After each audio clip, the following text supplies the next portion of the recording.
छठी मैया recording by मां काली studio Saharsa. चाहे छठी मैया बस कही ललनवा, चाहे छठी मैया बस कही ललनवा, चाहे छठी मैया बस कही ललनवा, चाहे छठी मैया बस कही ललनवा। करी व्रत तोहार मानी शरत हमार, करी व्रत तोहार मानी शरत हमार, समन तोहरा से दुनिया जहानवा।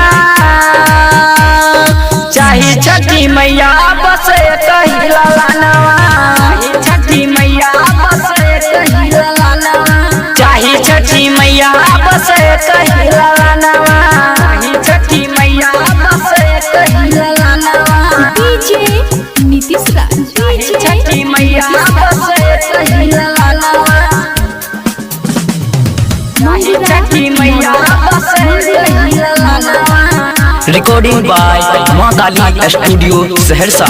हर साल रौरे हम घाटे आई हो, बबुआ के साथ दौरा मोते लाई हो, बबुआ के साथ दौरा मोते लाई हो।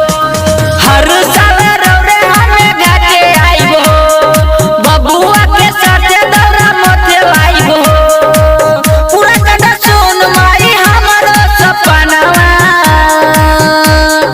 चाहे छठी मैया बस कही ललनवा, चाहे छठी मैया बस कही ललनवा, चाहे छठी मैया बस कही ललनवा, चाहे छठी मैया बस कही ललनवा। डीजे नीतीश राज, चाहे छठी मैया बस कही ललनवा, चाहे छठी मैया बस कही ललनवा।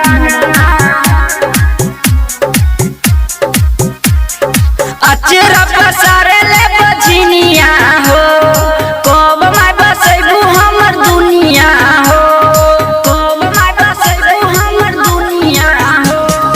अचरा पसारे ले बजनिया हो, कब माय बसैबू हमर दुनिया हो।